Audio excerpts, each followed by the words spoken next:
Good morning, everybody. I hope everyone had a good weekend, or as good a weekend as you can have in these circumstances. Today is only day 282. Think of it that way. Oh, this has been going on a long time. It's only been going on 282. Glass half full, glass half empty. I want to thank New Yorkers and all the people who gave me great birthday wishes. My birthday was yesterday. People were curious. I was 39 years old. Again, I'm just going to repeat that number 39. I like it, so I'm going to sit on that for a while. But I had as great a birthday as you can have in this new normal. My daughters came up. It was all great. Dog gave me a bone. We have a special guest with us today, Dr. Anthony Fauci. Dr. Fauci, I like to call America's doctor. He was probably the singular voice, in my opinion, as a medical professional who offered guidance and facts and clarity to people all through this, countrywide, worldwide. He always stuck to the science. He always stuck to the facts. He was clear. When it was difficult news, he offered the facts. He did it in a way that was calming, but was truthful. And that's a hard balance. But he did that extraordinarily well. He's also been very kind to me. I've spoken to the doctor many, many times throughout this situation, and he's given me great advice and great guidance. He was also very helpful to New Yorkers on a personal level. He was very helpful to my brother Chris when he got COVID early on, gave him good advice. But the doctor has been a great, great friend to New York. I'm just worried when the doctor sends us the bill for all the consultation that he gave us. But you know what, doctor, maybe you could take the, just to ease bookkeeping, you take the Cuomo consultations, me and my brother, put them together on Chris's bill, send Chris the bill. He's a very generous person, my brother Chris, so I'm sure that'll be fine with him. Doctor, let me give you a sense of where we are and give you the facts today, and then I'd like to ask you a couple of questions to get your advice on where we go forward as this situation changes. Our positivity rate today, without what we call microclusters. Microclusters are the high problem areas in our state, which we have localized, and we have special strategies in them. And they have a higher percentage rate than the rest of the state. They're small zones, but they're intense positivities. Statewide, without those zones, we're at 4.2. If you add those zones in, we're at 4.7. The positivity in those high intensity zones is 6.5. We did 152,000 tests yesterday.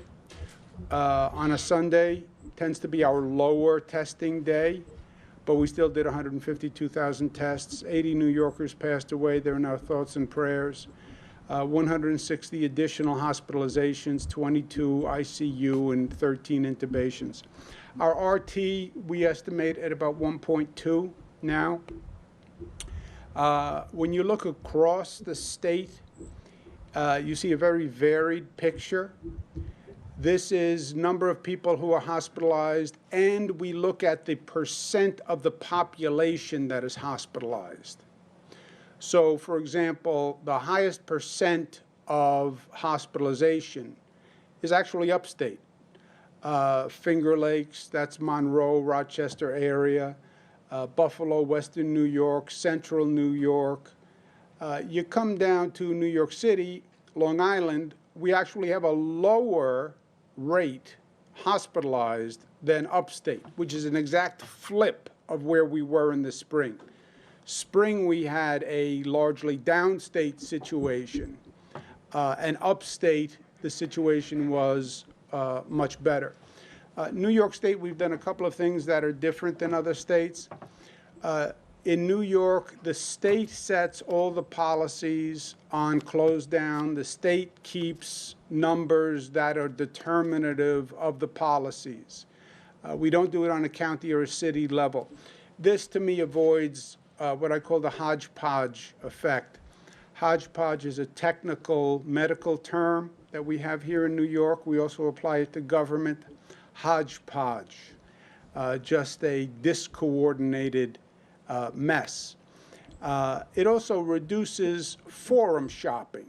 You know, when you see states where one county's open, one county's closed, you want to go for dinner, you go to the neighboring county. You want to go get a haircut, you go to the neighboring county, which only increases the number of people traveling, which is exactly what you don't want to do. And it reduces the confusion. We're also then taking it to the next level. We try to coordinate with surrounding states. So if I'm going to close restaurants, I try to coordinate it with New Jersey, Connecticut, et cetera, because if I close a restaurant but you live in Brooklyn and you can drive to New Jersey, then all I did is increase the traffic in New Jersey. It's not a perfect coordination, but in lieu of a national set of firm guidelines, which is frankly what I would have liked to see, we have come up with a regional compact of guidelines. We have been very transparent and communicative with New Yorkers. We have websites. I give them numbers every day. I wanted them to hear the facts. If anything, I've been accused of being overly communicative, especially at home. But the more facts people know, I think, the better. And we have been religious about following the data and the science. We do more testing than any state in the United States, by far. We have more data points by far, and we rely on the data. And it's not anecdotal, it's not political, it's not an opinion. And we also started something called the Surgeon Flex Public Health System Management, which is something we're going to be implementing in an increased way today. Surgeon Flex is not the most creative name, but what it says is we surge and we flex the hospital system in the state. We start with 54,000 hospital beds statewide. We can then mandate by the Department of Health, Dr. Howard Zucker to my left, Jim Malatras to his left, Gareth Rhodes to my far right, Melissa DeRosa to my right. You know, Dr. Zucker and Melissa, you've worked with them. But Dr. Zucker can order a 50% increase in beds, which we've done before. Dr. Zucker can order no elective surgeries, which we have done before. And we can create field hospital beds, which we've done before, and we can create several thousand field hospital beds. So when you look at our hospital capacity, we start with 54,000 beds. You can increase it by 50%. Takes you to 75,000 total bed capacity. Roughly 35,000 of those beds are now occupied. If you cancel elective surgery, we estimate that you reduce the number of occupied beds by about half. That takes us to a total system capacity of about 58,000 beds for COVID patients. Today we have 4,600 hospitalized. So that gives you a range of the capacity for the system. We can also add 5,000 additional field hospital beds. That would be, from my point of view, the last resource. We did that. The Jacob Javits Center, for example, we did 2,000 beds. Dr. Fauci, it looked like a field hospital in an army. You just saw an ocean of cots. And I just hope we never have to get to that point. Today, the Department of Health is going to issue an order saying hospitals have to increase their bed capacity 25%.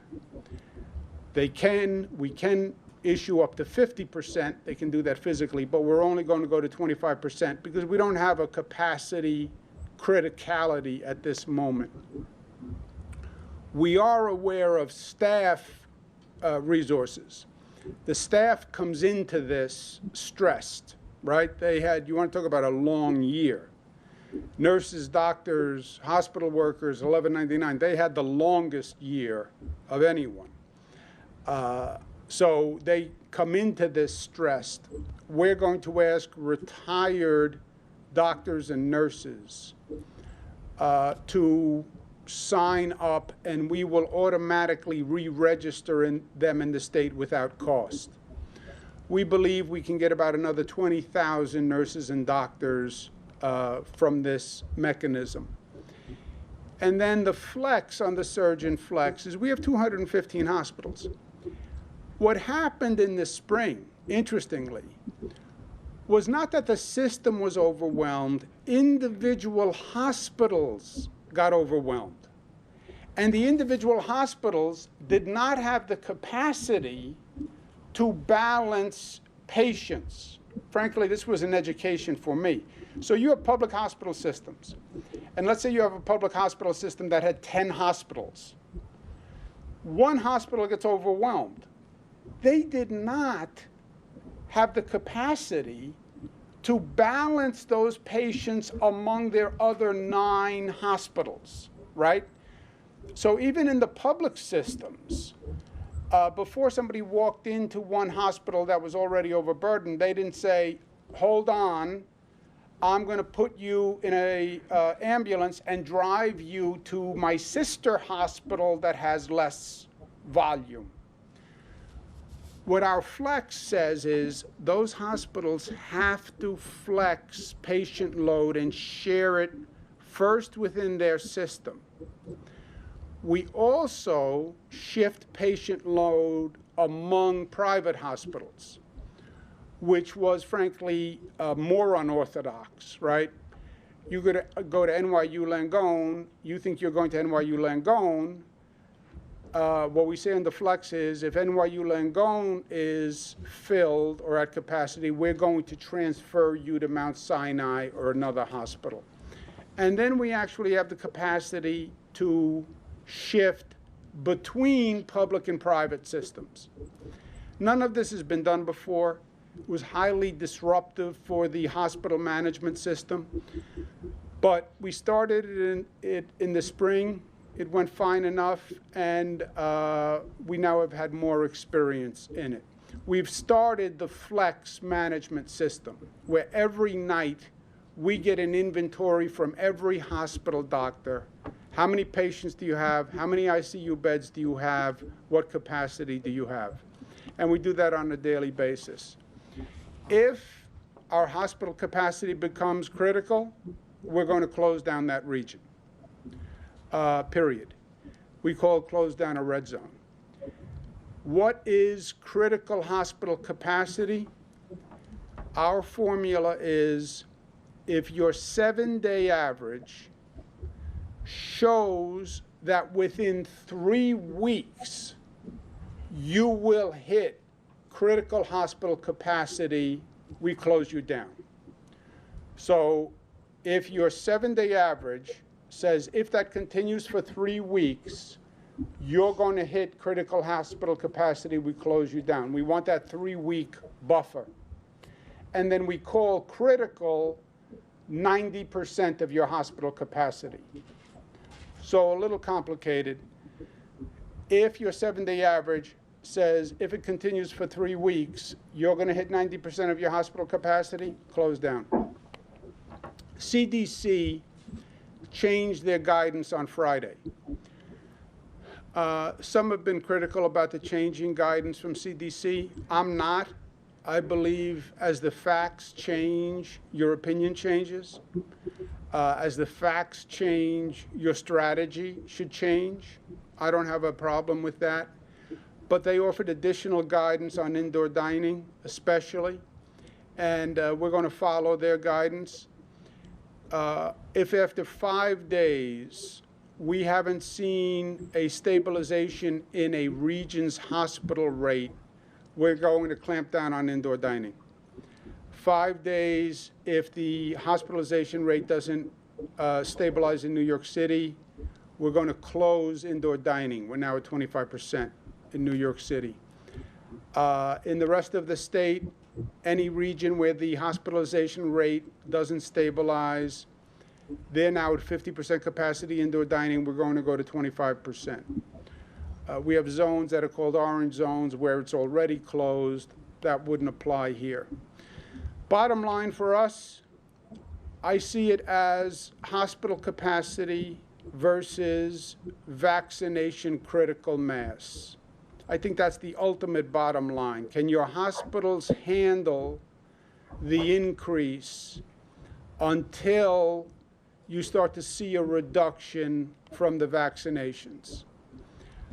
On the hospital capacity, do everything you can do to slow the spread, and then at the same time accelerate the vaccines.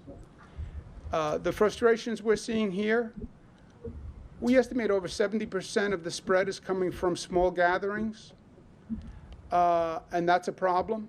We're going to go through the holiday season. I think there's going to be more small gatherings. I've been talking until I'm blue in the face about the apparent safety of being at home, the apparent safety of being with your family, but that can be misleading. Your brother, your sister, your mother can love you, but they can still infect you. I know you think you're sitting in your living room and you're safe, but your living room is not really a safe zone. This isn't a political question. Trump's CDC and the Biden advisors all agree on the small gathering guidance. But it's about personal responsibility and community concern, and I'm telling you, compliance is a major issue for us here. I'm also frustrated that we see polls that suggest a high percent of Americans are not ready to take this vaccine. 49% nationwide. Bigger problem in the black community. 57% say they're not ready to take the vaccine. But 75% to 80% needs to be vaccinated to hit critical mass on the vaccination. And that's a problem. If you have 50% saying I'm not taking it, but we have to hit 75 to 80. The good news is New York still has one of the lowest positivity rates in the nation. Only Maine, Vermont, Hawaii are lower than we are. And Maine, Vermont, Hawaii, beautiful states, but different than New York. They don't have the cities, they don't have the density, et cetera. So for us to be down that low is really good news. As a matter of fact, our worst region, our highest region in terms of positivity, is still lower than 41 states. So it's tricky because relative to everyone else, we're doing well, but the real question is, it's not a relative contest at the end of the day. It's how you're doing in your state. So to recap, we're going to monitor the hospital capacity. If it doesn't stabilize, we're going to reduce the indoor dining restrictions. We go to 0 New York State, 25% everywhere else. We close down if you hit critical hospital capacity. We're implementing the surge and flex. We're going to add 25% additional hospital beds, renew the registration for nurses and doctors to get us a backup staff pool, continue to caution on the small spread, and at the same time, we are gearing up to have the most efficient, most effective, most fair vaccination program in the country, reaching out to the black community, Latinos, undocumented, to make sure that it's fair. So a couple of questions for you, Dr. Fauci. That's what we're doing. In general, your opinion has always been valuable to us. The holiday spread, I think it continues through Christmas, Hanukkah, etc. Trying to guess, and I know it's a guess, when we could see a peak to this holiday spread. Is it after New Year's? Is it January, mid-January?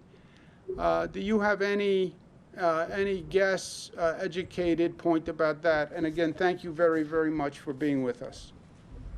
Well, thank you very much, Governor, for giving me the opportunity to listen to what I found to be a very interesting plan that you have for New York. It seems really sound, and you have a lot of, backup contingencies, which I like. So you're not going to get caught shorthanded on this, I'm certain. So thank you for that. With regard to the issue of the holiday spread and the peaks, they're going to be superimposed upon each other. So you would expect the full blunt of the travel and the family setting gatherings with friends that you alluded to as being a problem. You'd expect that the effect of the Thanksgiving surge would be probably another week and a week and a half from now, because it's usually 2.5 weeks from the time of the event. The problem is that's going to come right up to the beginning of the Christmas Hanukkah potential surge. So you have a surge upon a surge. And then before you can handle that, more people are going to travel over Christmas. They're going to have more of those family and friends gatherings that you accurately said are an issue. So if those two things happen and we don't mitigate well, we don't listen to the public health measures that we need to follow, that we could start to see things really get bad in the middle of January. So I think not only for New York State, but for any state or city that is facing similar problems, without substantial mitigation, the middle of January can be a really dark time for us. But as you said in your presentation, Governor, there are some things that we can do to mitigate against that. I think particularly the appreciation that it's such a natural thing to think, when I have family and friends over for the holidays, Christmas and Hanukkah, you get indoors, you take your mask off because you're eating and drinking, and you don't realize that there may be somebody that you know, that you love, that's a friend, that's a family member, who is perfectly well with no symptoms, and yet they got infected in the community and brought it into that small gathering that you're now having in your home. So that's the reason why I want to underscore what you said. That's one of the issues. But bottom line, for your first question, mid-January is probably going to be the bad time. The small spread, family spread, living room spread, we call it living room spread here. So like 16 states have done an order of no more than 10 in a home. The CDC guidance, that's President Trump's CDC, says no more than 10. Some states have gone to no more than 8. Compliance is very low on that. Do you think that is a sound rule, that no more than 10 in the home? Governor, I think that's a very sound rule. And I feel, 10 may even be a bit too much.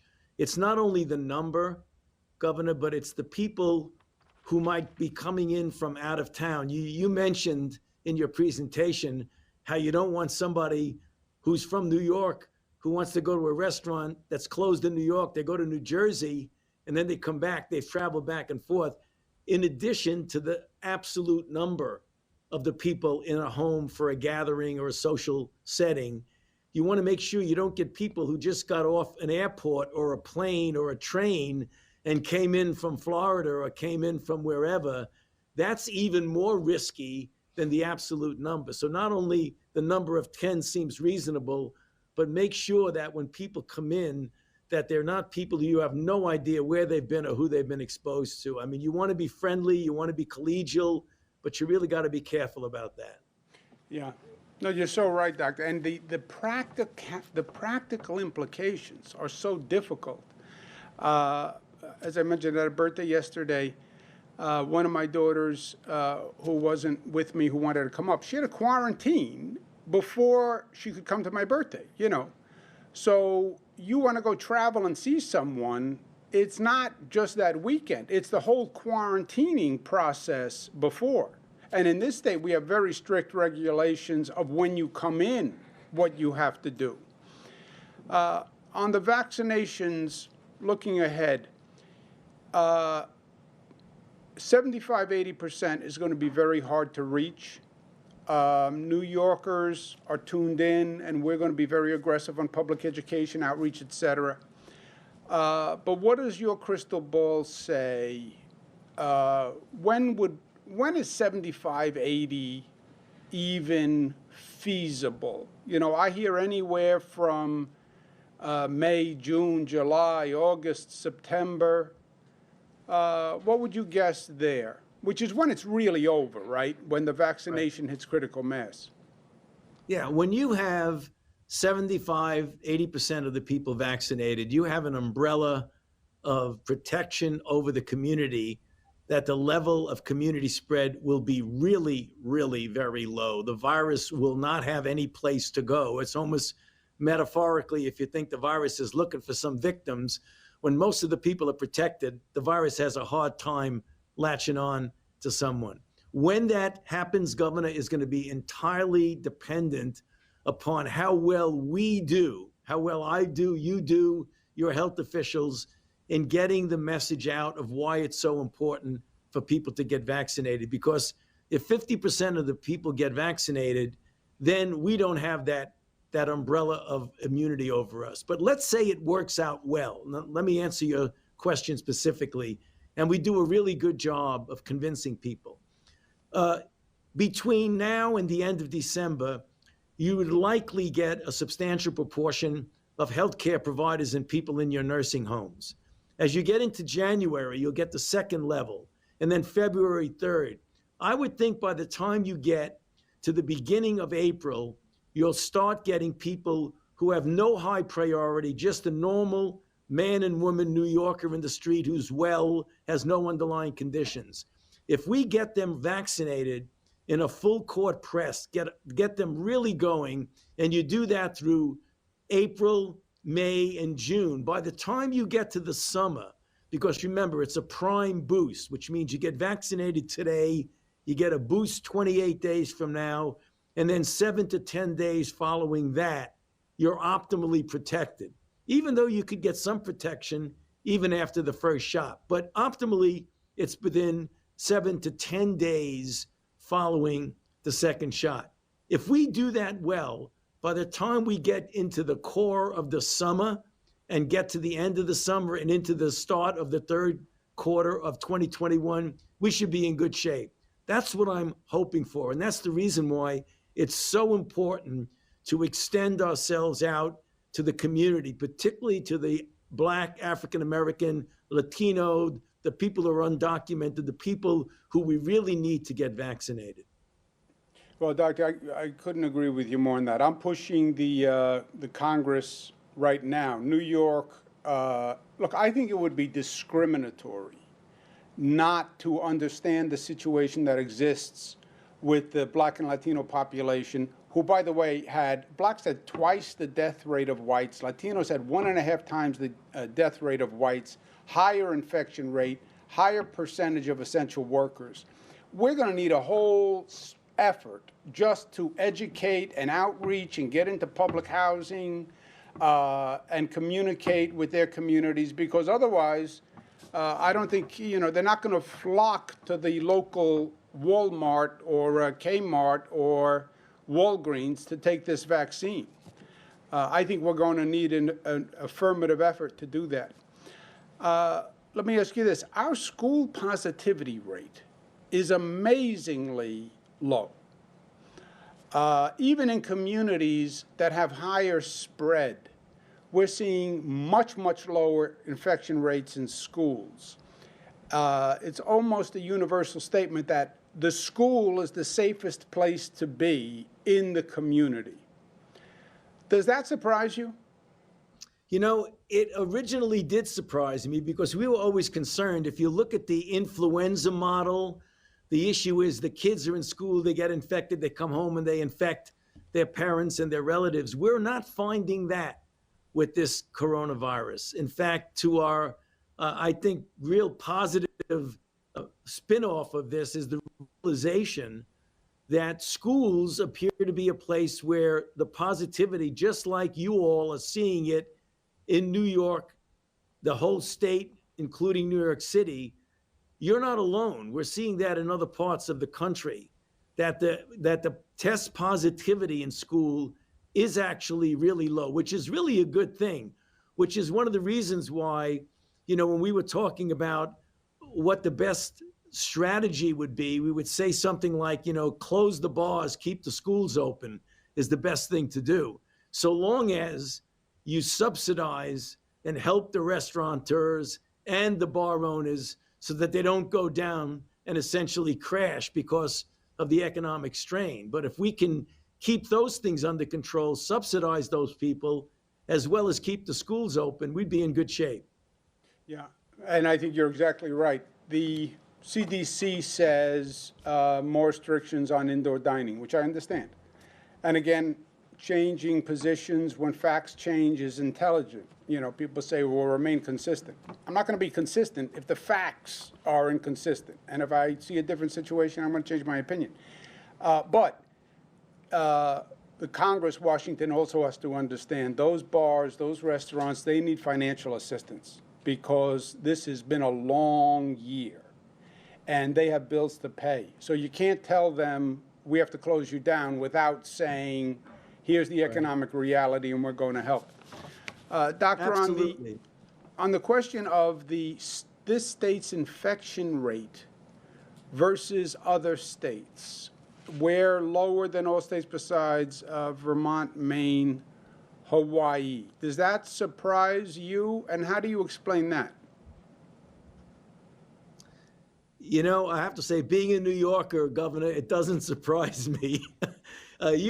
You guys, as you and I have discussed on many phone calls that we've had, you got hit, with a sucker punch right from the beginning when the cases came in from Europe and the northeastern corridor, particularly New York State, particularly the metropolitan area, got hit really, really badly. You recovered from that. Was after you got hit badly, your baseline level went way, way down and very, very low. And then you did things which were the appropriate way to avoid getting resurging. So the bad news, and it's painful for me to see it from a distance to my place of birth, but you guys got really slammed. And then you rebounded, and you rebounded in a way that you kept your test positivity low because you did the prudent things that you need to do. And I was following it from here in Washington, and I was seeing that whenever it looked like things were getting a little out of hand, you tightened the rope a little bit. And then when things went back, you eased up a little bit. So I'm not surprised that your infection rate is really low because I think you were doing the right things after you had a really serious hit in the beginning when you were there in the late winter, early spring. Doctor, on this education of the population on both the small spreads and even more now the vaccine, take the vaccine, it's safe. I think that's going to be difficult to do. I think you have tremendous credibility, not just across the country, but across this state. And I think your voice on saying that the vaccines are safe would be important. I said that as soon as the vaccine is deemed ready and safe, I'll be the first one to take a vaccine. Maybe we enlist you. I'll do it with you. We'll do an ad telling New Yorkers it's safe to take the vaccine to put us together. We're like the modern day De Niro and Pacino. You can be whichever you want. You can be the De Niro or Pacino. Fauci and Cuomo, I'll give you a phone. Who do you want to be, De Niro or Pacino? Which one do you want to be? I love them both. I love them both. I don't want to insult one or the other. If I say one, I don't want to hurt the feelings of the other. Yeah. So either one. Who's the politician? All right, last question. I know you're down in Washington. You're doing great duty, but I know you miss New York. We want to figure out what to send you for Christmas. What food do you miss the most that you can't get down there that you could get if you were back here in New York and Brooklyn? Governor, whenever I need some comfort food and I dream back of my days in the Bensonhurst section of Brooklyn, the thing that comes to my mind are two things: a nice Nathan hot dog and a really steaming pastrami sandwich. That would be really great. All right, so no cannolis, no meatballs, no Nathan's hot I don't dog. want to overdo it. I Yeah. don't want to overstay my welcome. I'll take them all. All right, done. Doctor, thank you so much for everything you've done for this country. God bless you. God bless you. Thank you very much, Governor. You know, this was a moment that we really got to see what people were made of. When the pressure's on, you see the weaknesses and you see the strength. And the pressure was on, and it forged you into a rock that really stabilized this nation. So God bless you for what you did, Doctor. And I know what to get you for Christmas. Send the bill to Christopher. Thank you very much. God bless you, Doctor. Be safe. Yeah. You too, Governor. Thanks an awful lot. Appreciate it. Thank you. Thank you. Okay. Italian guy asked for a Nathan's hot dog and a pastrami sandwich. You can't figure out anything anymore. I mean, if you had to bet what he was going to ask for from Bensonhurst. Anyway, questions? Governor, could indoor dining shut down as soon as this Wednesday? I believe New York City's tested above 3% for 8 days straight. First, there are different numbers, right? The state sets the policy. The state uses the state numbers. Local governments have different numbers, different configurations. That's nice, but we use the state numbers.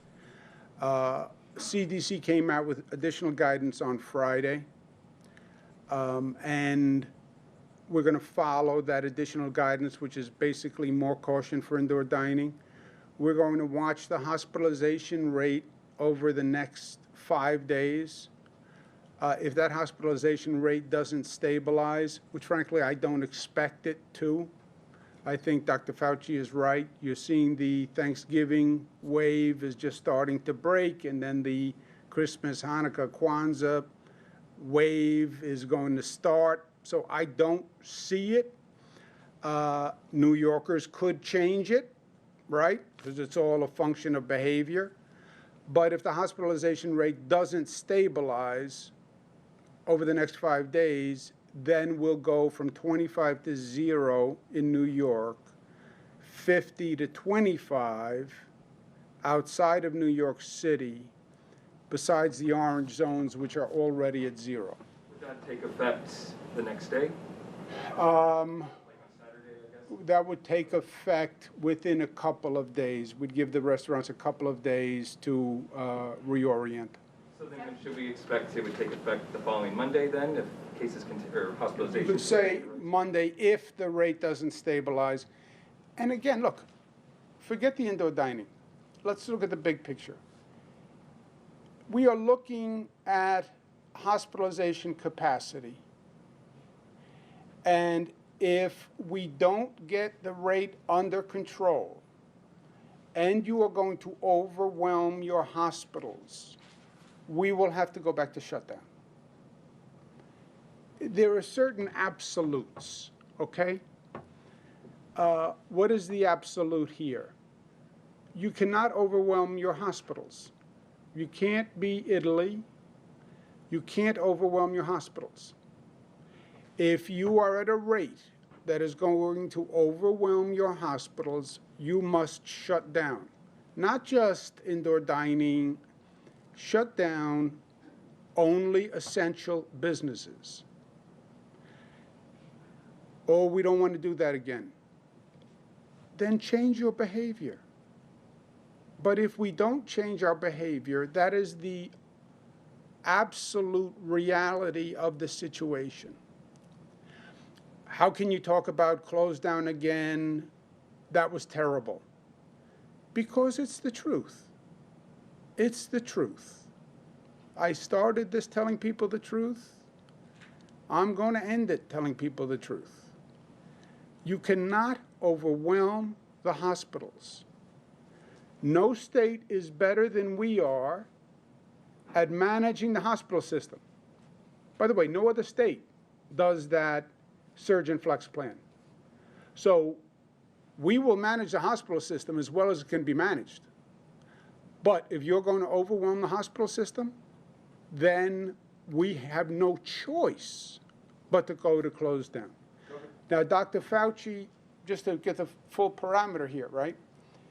Because we look at these day to day, but it's not really day to day. Look between now and vaccination effectiveness.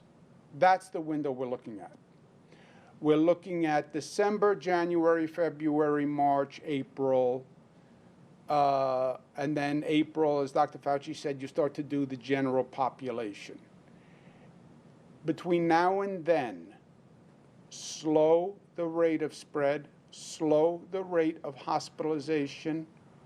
If you overwhelm the hospital capacity, you will have to go back to shut down. There are no options. That's not discretionary. That's not, well, maybe there's an alternative. You can't overwhelm the hospital system.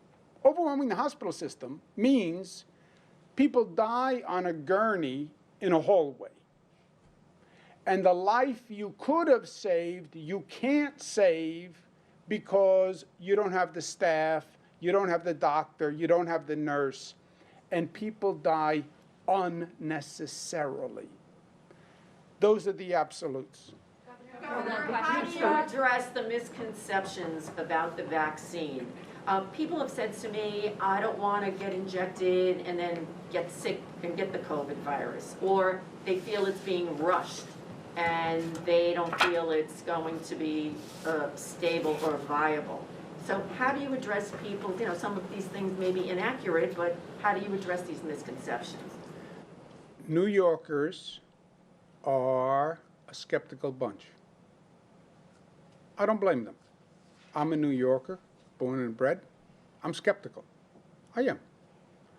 Take a vaccine. You take the vaccine first, okay? And you tell me how it goes. And then you call me, and then I'll take the vaccine. That's what I say when you say to me I should take the vaccine.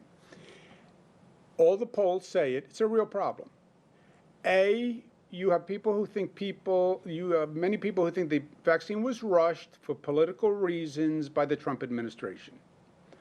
And that Trump interfered with the medical approval process. That is a real factor. True, not true, doesn't matter. That's a real factor. B, you're asking people to take a vaccine and older people to take a vaccine. That's frightening. And the doctors will say, there could be side effects and we'll do more testing 6 months, 8 months, 9 months. And this whole situation on COVID has been changing all the time now. There are long-term effects. I thought once COVID was over, it was over. Now maybe it's not over. I get it. It is going to be a public education campaign with people with credibility and people who are willing to lead by example. I would not ask New Yorkers to take any vaccine that I would not take myself. Will you take one publicly? I will publicly take the vaccine. Also, on that Trump skepticism, we added a New York State review panel headed by a Nobel laureate. So you're going to have the Trump approval, the New York State panel, as a second approval, in case you were nervous about Trump, second approval, and then Dr. Fauci will say take it, I will say take it, other leading health experts will take it, and answering that New Yorker's question, it's safe? Okay, if it's so safe, put the needle in your arm and let me know how it feels. And I'm willing to do that. Zach? Can you talk about the situation in Staten Island? As you know, there were gathering protests. They've arrested the bar owner there a couple of times. Kind of an ugly incident we heard about where he may have run over a sheriff with his car. What do you make of what's going on out there? Is there some sort of aversion culturally to mask wearing and, social distancing? I think this, Zach. I think it is a very troubling and disturbing situation. I think people are frustrated. People are anxious. People's lives have been disrupted because they have been. It's not just COVID fatigue. It's COVID exhaustion. It's COVID anxiety.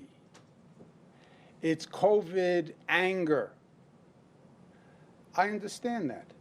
I understand that. But we have to deal with it. But what happened in Staten Island, there were certain, first of all, Staten Island has gone from the lowest death rate in the city to the highest death rate in the city. So all these local officials who are saying, that's right, we don't have to do any of this, forget this, don't comply, freedom. Yeah, freedom to die. Congratulations. You went from the lowest death rate in the city of New York to the highest death rate in the city of New York. You gave great advice to your people. More of them died. A New York value was, there are a couple of primary New York values. One of them was, you don't assault a police officer. You don't assault a police officer. They are defending a person who drove his car into a law enforcement officer, drove 100 yards with the law enforcement officer clinging to the hood for his life, and that's who they're championing? That's who they're championing? Someone who attacked a law enforcement officer? You don't attack the NYPD. You don't do it. They're putting their life on the line. You don't attack them. You don't attack a law enforcement officer who's doing his or her job.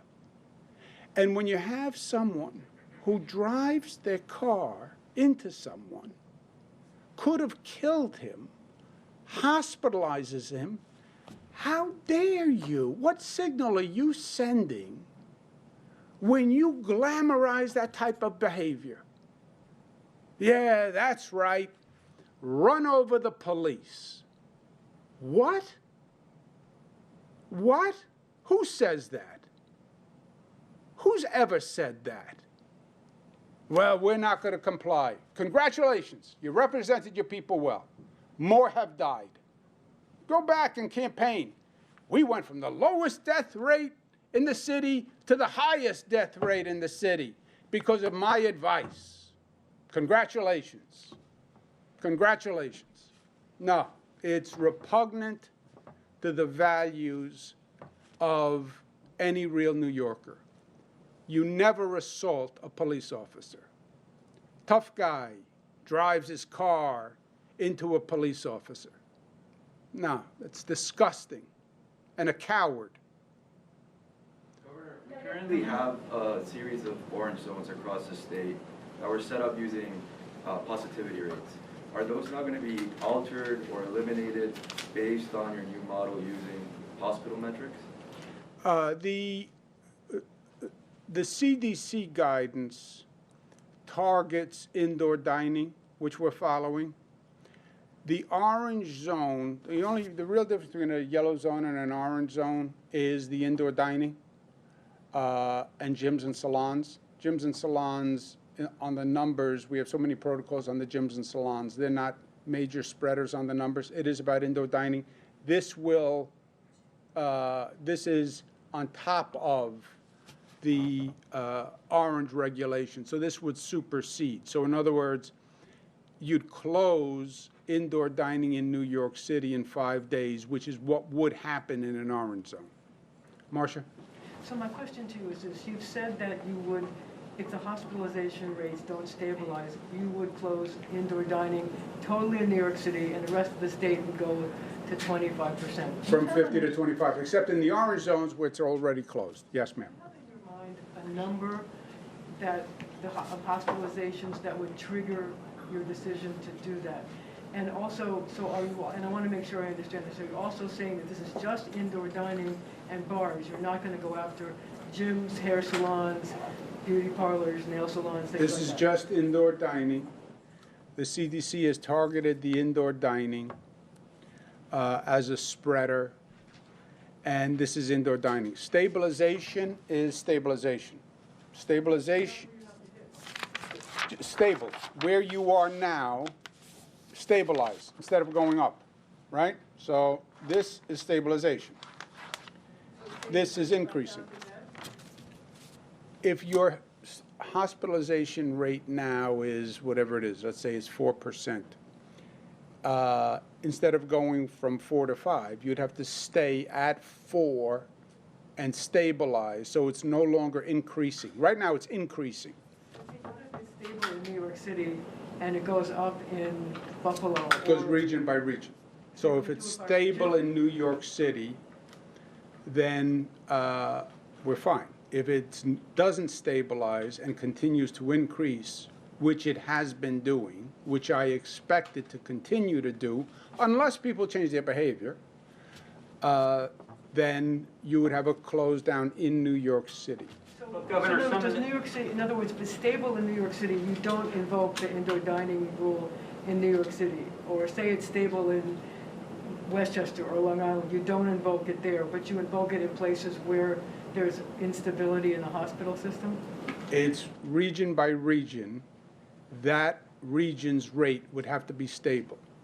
Yeah, no, So am I asking is? No, that's correct. So Marcia, we're looking at all of them by regions, that we've broken the state out into the 10 different regions. And when you're looking at hospitalizations, it's important to look at it regionally because, for example, in New York City, if you live in Brooklyn, you could go to a Manhattan hospital, right? So the hospital system acts more together regionally. So what the governor's saying is, we're looking at this region by region, and if the hospitalization rates in each region don't stabilize, if you're a region outside of New York City, you'd go from 50 to 25. They have less crowding and density. In New York City, 25 to closure. So how do you get out of the sanctions? So in other words, say it continues to go up in a region, but then it stabilizes. Would you then bring back indoor dining? I don't know. Good question. I don't know. How would you, if you, how would you, when would you undo restrictions? Yeah, you would have to see a stabilization or a reduction. Frankly, we're looking at the opposite situation. We are looking at continued increases from now through mid-January. Did Dr. Fauci just say mid-January or late January? Mid-January? Because just think about it, right? You're still dealing with Thanksgiving. Thanksgiving runs right into Christmas, Kwanzaa, Hanukkah, runs right into New Year's Eve, New Year's Day. That's why I said when we got to Thanksgiving, remember I said it's not Thanksgiving, it's the beginning of 37 days of a holiday season. And if you don't radically change your behavior, which is very hard during the holiday season, you know, I get it, but you will see an increase through that holiday season, through New Year's Eve, New Year's Day, give it another 2.5 weeks, and then you'll feel the full increase. So I can see an increase right through mid-January, and then, well, what starts to decrease it? Hopefully you stabilize mid-January, and then the vaccine starts to kick in. But, you know, this is a road nobody's been down. But that's, if you're crystal balling it, and that's what I heard Dr. Fauci to say and a lot of the projections to say. Dr. Zucker, is that? Yes, absolutely correct. Your crystal ball, do you want to give us a date in January? You said mid-January. I made a bet with you. It would breathe. I'm sorry? The restaurant closing down could happen as early as Monday? As early as Monday, if the hospitalization rate doesn't stabilize. And again, Marshall, we are in control of this. This is nothing predestined. And we're talking about life and the COVID increase like it's a fait accompli. It is not a fait accompli. So just change your behavior. Change your behavior. And get past this mistaken impression that I am home and my home is safe. I'm with my family and my family is safe. 50% of the spread is asymptomatic spread. So your sister who loves you can infect you, and she will say afterwards, I didn't even know I had it. I felt fine. I didn't sneeze, I didn't cough, I didn't do anything. I would have never done that on purpose. And she'll be telling you the truth. 50% asymptomatic spread. And that's why the CDC just changed their guidance literally on Friday. Governor, you said unless people... You said that it's not a fait accompli, yet you also say it's inevitable, and you don't want people dying on gurneys. So it seems like if it's inevitable, why wait? No, it is not inevitable. You had said earlier, inevitable. I think it is, if I use the word inevitable, let me change that word. I believe that is what is going to happen. I believe you're going to see Thanksgiving run into Christmas, run into Hanukkah, run into New Year's, and you're going to see this. I believe that. And that's what most experts believe. That's what Dr. Fauci just said. But it doesn't have to be that.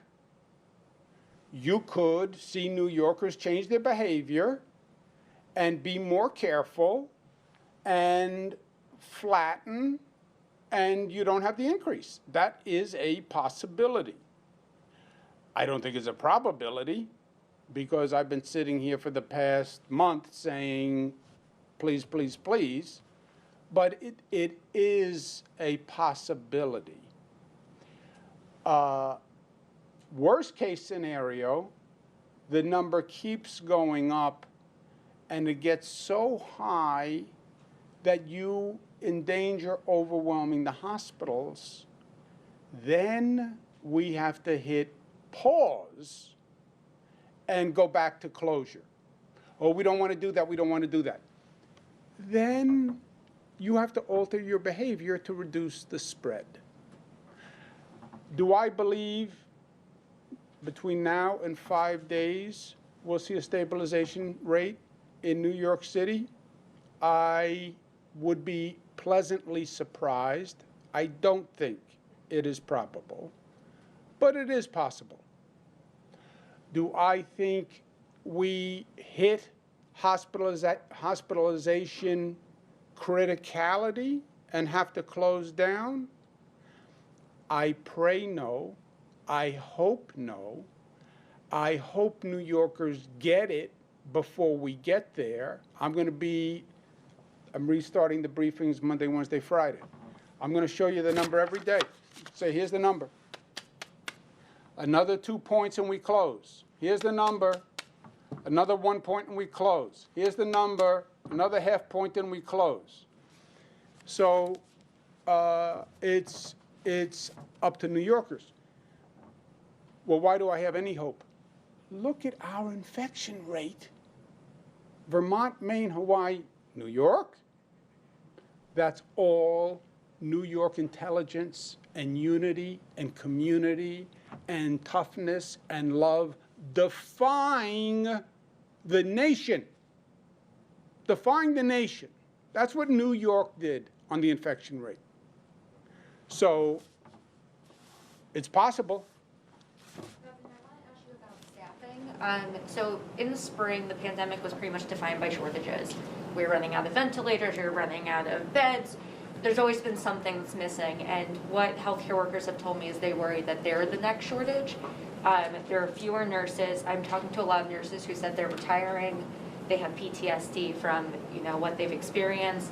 And I wanted to know, because we're going to see the increase in bed capacity, are you concerned about that there's not going to be enough nurses or other professionals to staff it? And is there anything in your power that you can do to kind of assist beyond the medical reserve? Yeah, let me give you the ups and the downs. At our surge in the spring, we had 18,000 people with COVID in hospital beds. Let's say 19 was our high number, okay? We now have about 4,000 people in hospital beds. 19 was the high number. And then 19 was the high number in a circumstance that was reminiscent of an apocalypse, right? It was 19,000. Dr. Fauci, I forget his word. He didn't say we got ambushed, sucker punch. Because what happened to us was we had that spread from Europe, as the doctor said, and nobody told us. I believe it was federal negligence, or it was, frankly, the federal government lying to us. But the virus spread to Europe. Infected Europeans were coming here. There was no European travel ban until March 16th. So we went from 0 to 100 overnight. I don't believe we ever have that situation of stress again. I don't believe we get to that number of people in the hospitals again. And we didn't have a staff shortage at that time. We had tremendous staff stress, fatigue, etc. I believe we're going to be in a more controlled circumstance this time with less overall stress.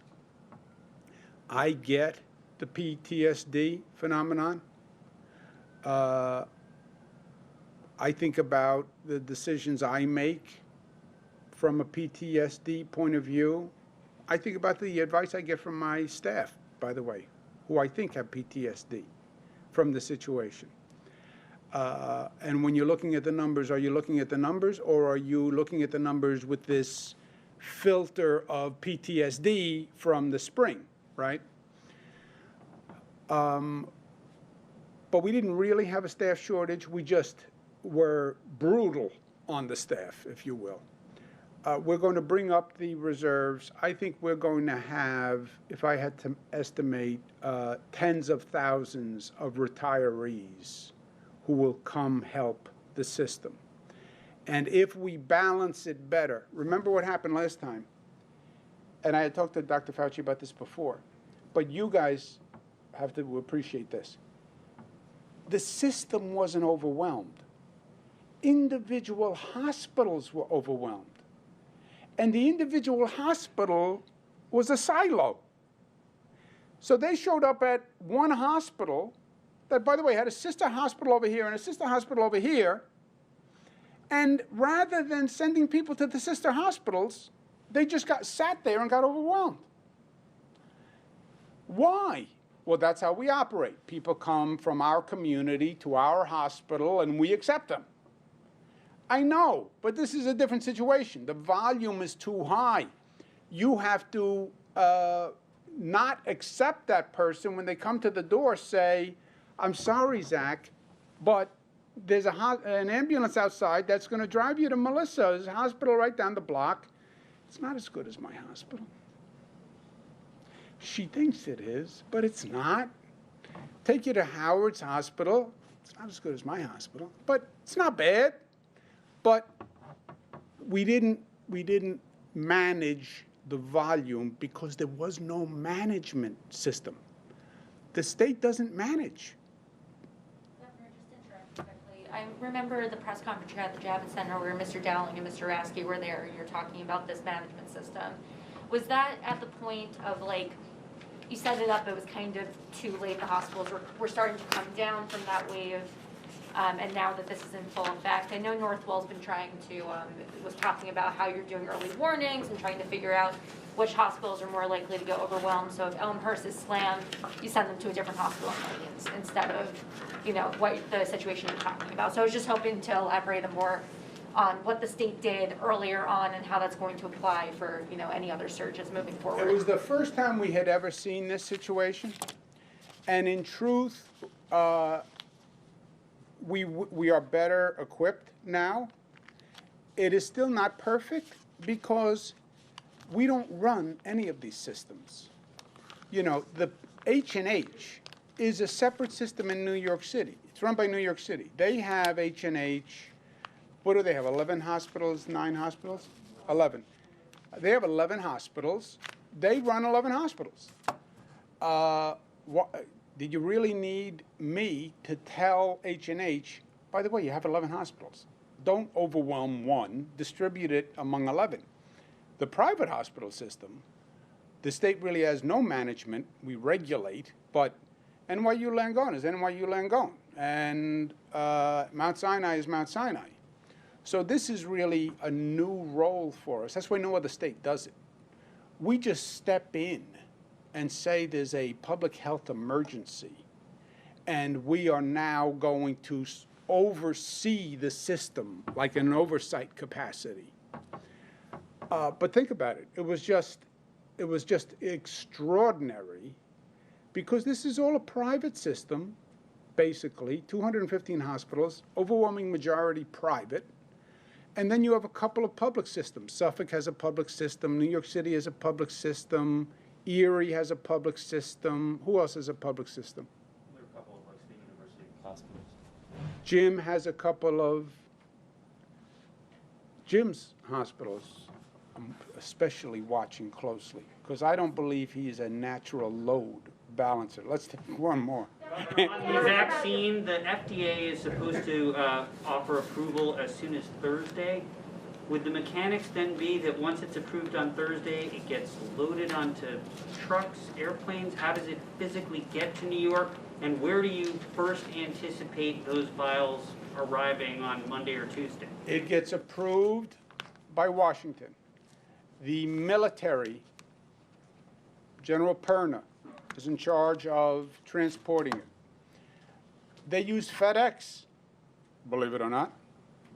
Another company called McKinnon. You remember the name of that other company? McKesson? McKesson. They transport it. As soon as the federal panel meets, our New York panel has already been talking to the FDA. Our New York panel will review the FDA while the vaccines are in transport. The New York panel will act, assuming they approve it. The trucks roll. We then have the prioritization of where they go. Nursing home workers. Within the healthcare workers, there are about 700,000 healthcare workers. The high-risk healthcare workers, and those are the first 3 tranches. And frankly, we're not beyond the first 3 tranches, which will take weeks and weeks to get beyond those first 3 tranches. I have to go to work. Do you bring it into Javits? Like, is there a center? They will distribute, the feds distribute wherever we ask them to distribute, and we then have regional distribution plans from there.